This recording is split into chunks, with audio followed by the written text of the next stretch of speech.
In this video, I think it's important to discuss why a lot of survivors are ruminating in the first place. Once we have the knowledge of why, we can work on processing this information and hopefully find some relief from ruminating about really toxic people like narcissists. So let's talk about it a little bit. Why is it that people ruminate? One reason is because you might be facing some really stressful situations, right? And because we have no control over something, we hyper-focus on how we can either solve the issue or control the situation. If you're highly codependent, you might have issues with control. Anxiety and having overwhelming amounts of fear will also cause people to have some control issues. It can make us very nervous, very anxious when something is out of our control.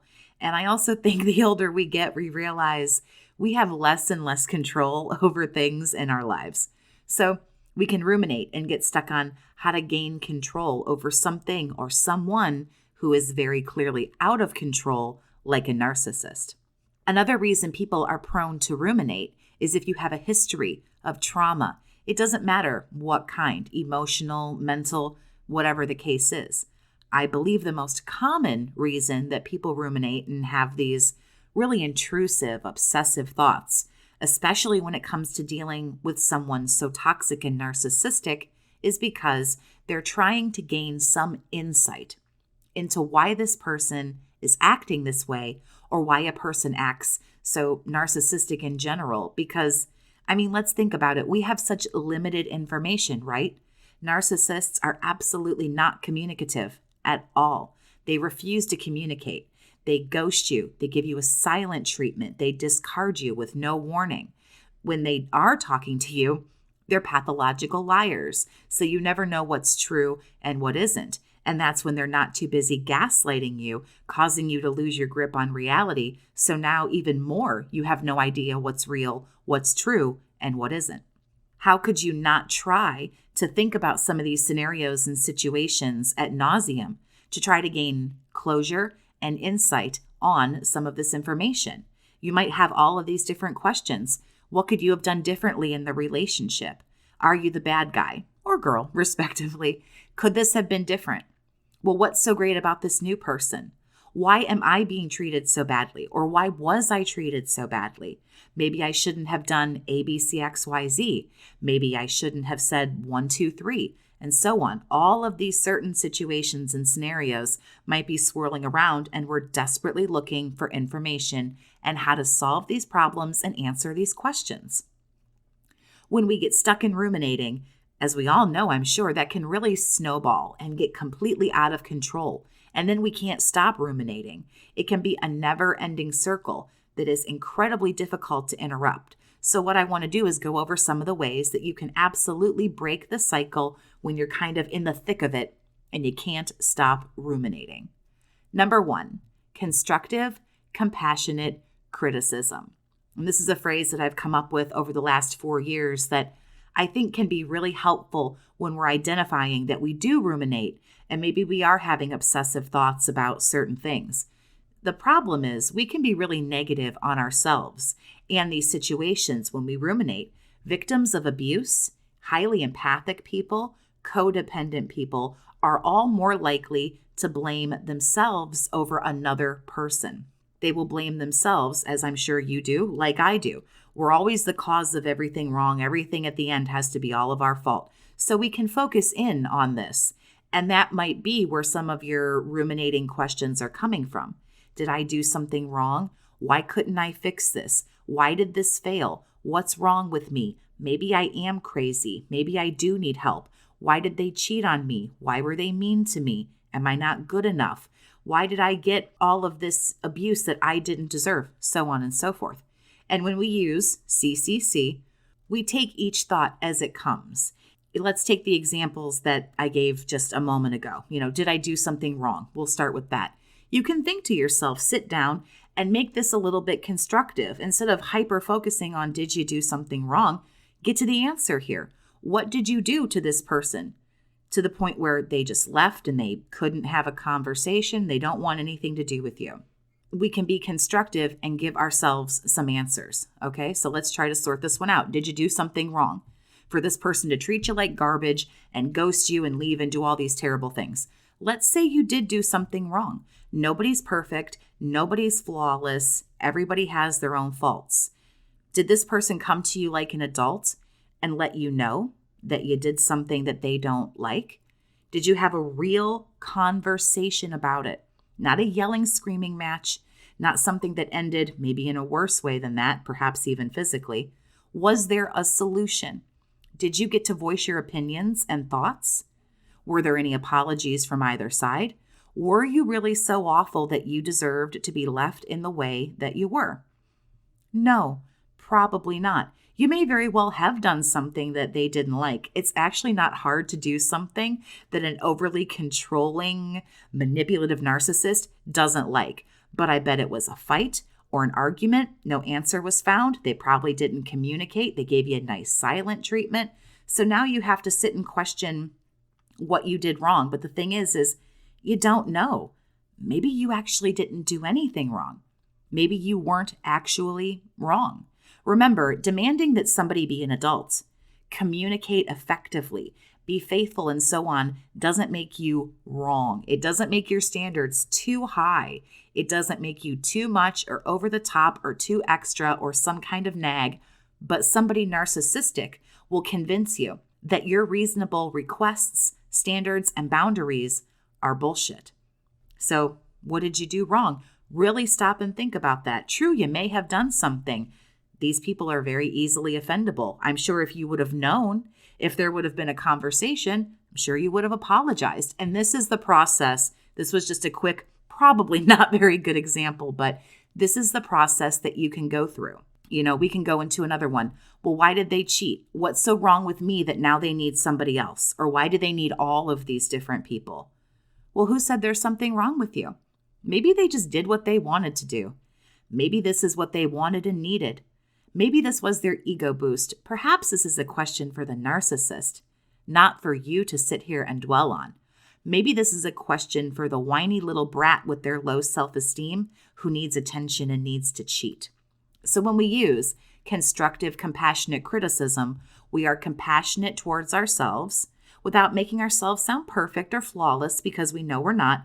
But instead of just having these ruminating thoughts, we're going to be constructive. We're going to come to some kind of a solution. We will criticize ourselves. For example, I broke no contact and that was wrong, but I did it. So why did I break no contact? What's happening here? I'm going to be compassionate towards myself. I reached out because I really wanted an apology. I reached out because I really want some attention. So now let me figure out how to rectify this and where to go moving forward. This is what you can do. Constructive, compassionate criticism. You will find a lot of answers to questions, and then you'll dwell on things a whole lot less. If you'd like to talk with me and get one-on-one help and support for what you're going through from a survivor, you can email BookAChatWithJess@gmail.com. Number 2, one of the best things to do to stop ruminating. Don't try to force logic from the illogical. Narcissists have a very strange duality about them. It's Jekyll and Hyde, back and forth, all or nothing. We know this. We've probably even heard phrases like this. Well, if you're not with me, you're against me. Well, if you don't love me, then you must hate me. We know these people have very extremist ways of thinking. It's very much left, right, up, down, door A or door B. There's no in between. They'll tell you that they hate summertime because it's hot and humid and there's never anything to do. They want to stay inside and kick it in the AC.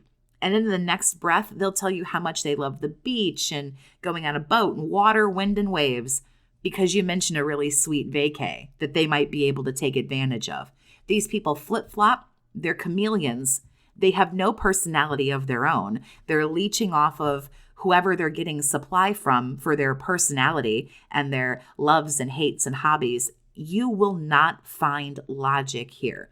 You will not make sense of something so completely nonsensical. And here's why. Only the narcissist or toxic person in question knows why they're doing what they're doing.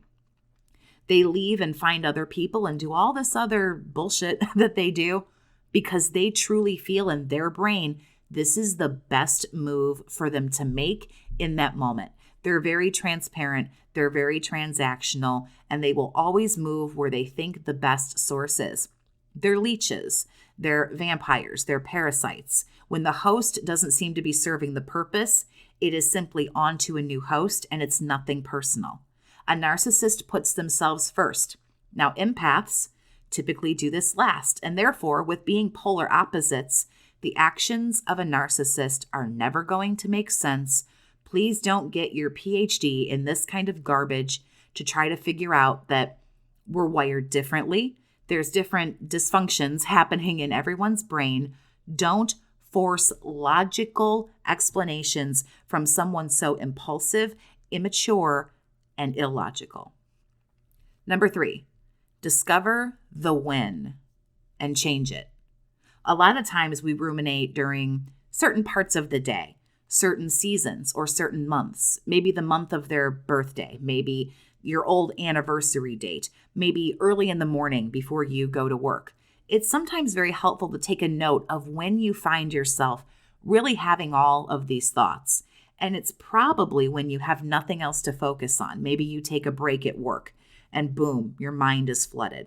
You get up early before work, or you get off of a late shift and maybe you have a long ride home or something, and it's just kind of you in the car with the radio and like your thoughts, and boom, you start ruminating and start going.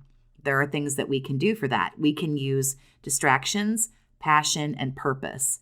Instead of ruminating over your morning coffee, take your dog for a walk or hit the gym. I would sleep in, but we might do things differently, you and me. If somebody is maybe up early, maybe a family member or a friend, give them a call or a text. Take your routine, figure out the when. When do you find yourself really doing this, and change it up? But the thing about it is, change is hard. We all know this.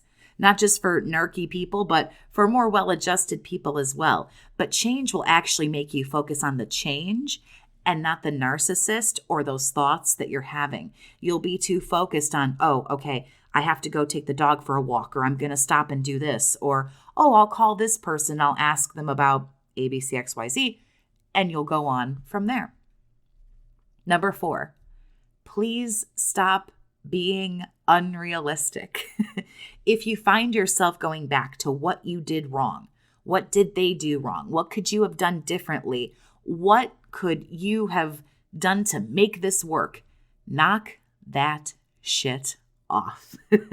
There are some relationships, narcissistic, sociopathic, psychopathic, whatever. 2 people sometimes are just not meant to work. And believe it or not, that's actually okay. The narcissist probably gave you a laundry list of things that they don't like about you. Things you didn't do right, things you failed at, you weren't good enough. I don't see how that's supposed to make you feel bad about yourself, and I don't know when that's your problem. Obviously, we don't meet these people's expectations. I didn't either. Don't take it personally. But I'm sure that this person did not meet your expectations. My partner did not meet mine. You know what? Good. Be happy that you weren't good enough, quote unquote, for a brat, a princess, a child. That's unrealistic. Some relationships just don't work. Some people have unrealistic expectations. And by the way, not only are those people who aren't narcissistic, but narcs, you are damned if you do, damned if you don't. You're playing a game that you don't realize that you're playing. You don't know the rules. The rules that you don't even know can change at any time. Oh, and by the way, you lose by default because they always have to win. Stop being unrealistic. It's okay. It's okay if things don't work. If you didn't meet their expectations and they weren't meeting yours, why are you so concerned with really anything further? Whatever they're doing is really no consequence. It really doesn't matter. You were not a good match. You were not a mate. I'm sure when you close your eyes and envision your perfect partner, you don't think of this person. Therefore, you didn't lose the one. You didn't lose your true love, unless this is what you imagine your true love would do to you, which I can't imagine. This is what we think of when we think of our perfect, guy or girl, whatever, respectively, our perfect person. This isn't who we think about. So you didn't lose the one, the true love, the twin flame, the whatever else these people say. No, you didn't lose that. You lost one who wasn't the one. And aren't there like just over 8 billion people on this planet, I think you have plenty of other options to go from where maybe you'll be respected and treated like a human being. It's okay. Mutually, you weren't meeting each other's expectations. It's just like any other breakup. People break up when whatever expectations they have aren't being met, and it's usually pretty mutual. Some other helpful changes that we can do when ruminating are even in like our day-to-day lives. We can be more positive and proactive, like I talked about with constructive, compassionate criticism. Look at these things in your life that's causing you stress or upset or making you obsess and start taking action. Action is going to move you past rumination because you can solve the problem. When you solve the problem, it isn't a problem anymore. When you sit down and do that critical thinking, well, you know what? Yeah, I wasn't perfect, and I'm sure I did make mistakes and do things wrong, but they still could have treated me with some respect. They still could have had a conversation with me, even if they didn't want me. I say all day long, if you don't want to be with me, fine. Probably take a number and get in line, but I at least deserve an exit interview. I deserve to know what is happening and why. We can look at these things and give ourselves those answers and move forward. Helpful changes, like I say, in our day-to-day life, also boosting your self-esteem can help with rumination.